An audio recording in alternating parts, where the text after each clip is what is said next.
I'm watching and I'm wondering why a man of his age would want to share with the whole world his personal business. Right off, I can think of two reasons. Clearly, he has a need to brag and talk about himself to make himself look better. This most likely stems either from his low self-esteem or his narcissism.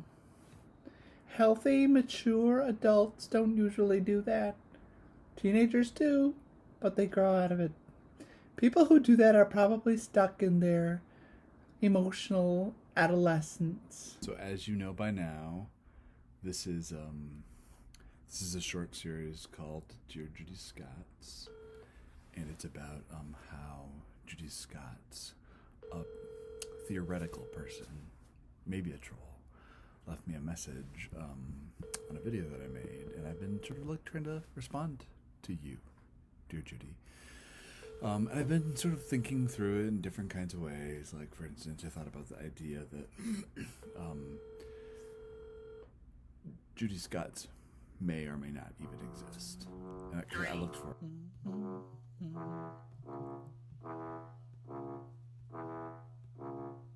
Is not available. The mailbox is full and cannot accept any messages at this time.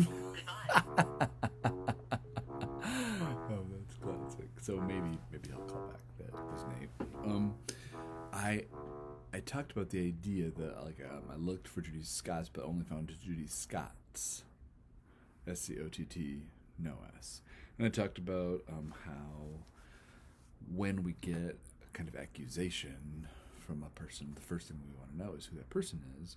And so we spent most of the last episode kind of talking about who Judy Scotts, whether or not she was even real. So I'm going to assume that she's not real at this point. Judy, all you have to do is reach out to me and we'll be on YouTube together talking this through, and then we'll figure out that you are real.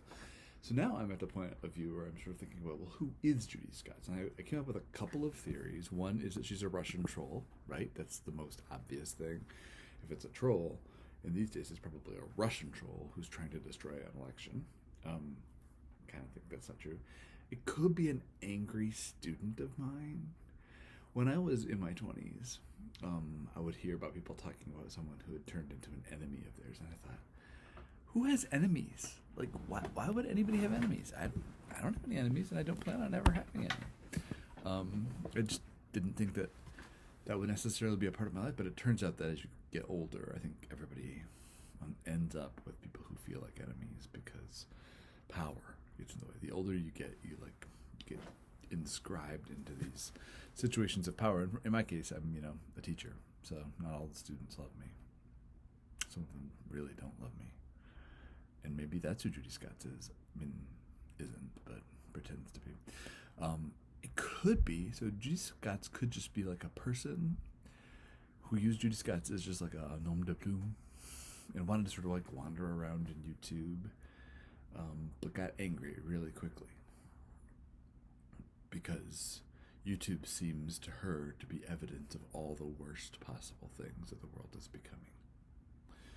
I think that's like a older versus younger thing that happens with all technology, is that the older people get, the more they believe that the new technology is ruining the next generation. And I mean, like, I can't imagine that Judy and I are like a million years apart because I'm kind of old, and so, but maybe that's what's going on. One of my theories was that Judy Scotts is a frustrated former neighbor. I don't think that my neighbors are actually that frustrated with me, but I will tell you, the first time I ever got trolled, I realized this when I was reflecting on it, was the second house that I owned, and I was in graduate school, and my mower had broken, and I'm not great at like staying on the mowing anyway. I'm terrible at fixing a broken mower. It's out of my wheelhouse completely. And I also hate lawns.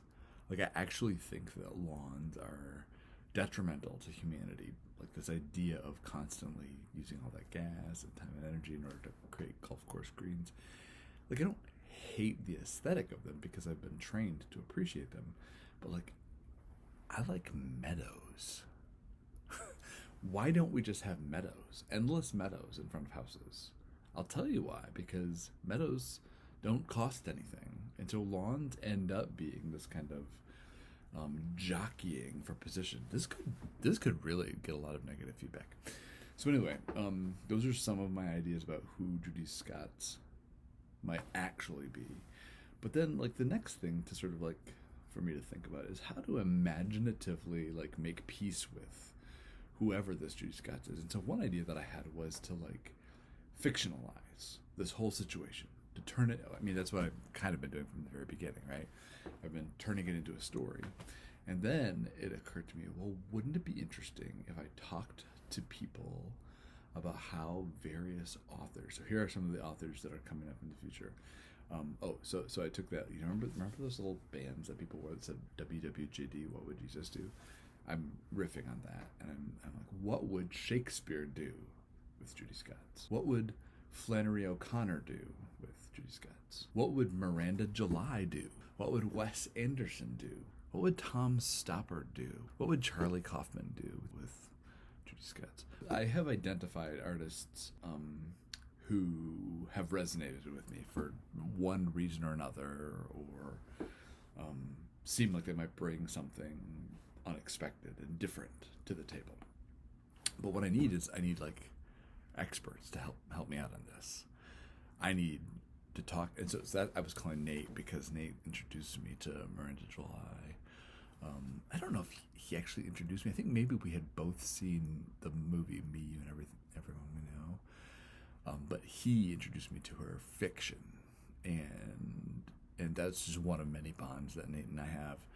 And I was hoping that he could come on the show today, but he can't apparently because his mailbox is full. But don't worry, he's coming on the show later. But I don't have experts, you know, all picked out for these other folks. So, it's an alarm. I always like it when life interrupts YouTube performances, especially this particular show, which doesn't have any script. It's unscripted. It's a reality show. And it also doesn't have anything happening except a guy talking. So, like, getting interrupted by the world is a real gift in a case like that. So let's hope that that one of you is going to come on and talk to me about what you think a story that Shakespeare would write about Judy Scotts and Andrew Rudd would look like, or Flannery O'Connor. I mean, we can work on the story together. That's one of my favorite things to do. Now, I did promise that the next episode would be about how we can respond to our trollers or our accusers. Accusers is better. And maybe that still will be the next episode. Now, I'm not sure, because if it turns out that we end up getting one of these other folks who is able to be on the show with me, then we'll just go with it there. So, maybe one of them is you. Please let me know in the comments if you're ready to come on the show, or if you want to come on the show and, like, sort of like redirect me completely. I said to my daughter, I said, so Jalen, when someone does something to you who's like a stranger, or maybe just like look at a stranger from afar, you know, through the social media, when you speculate about them, like, what sorts of questions do you ask? And she's like, Dad, I don't do that.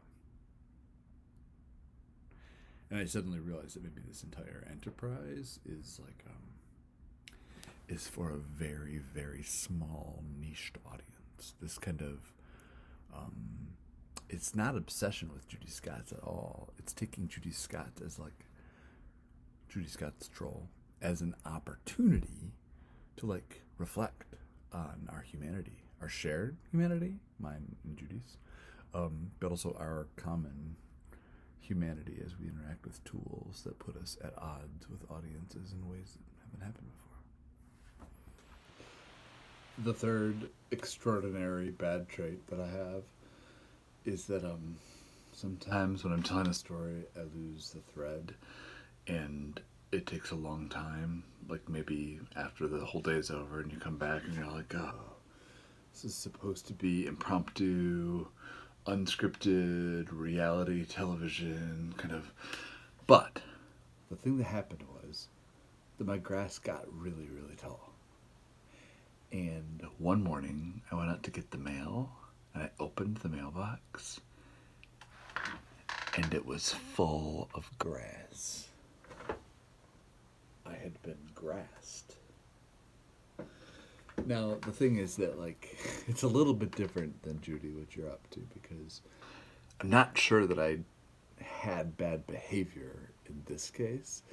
And I actually don't think that letting my lawn turn into a meadow was bad behavior either, but I knew that it was a violation of the community standards, and I don't feel that way now. But I wanted to get back to you and make that quick confession.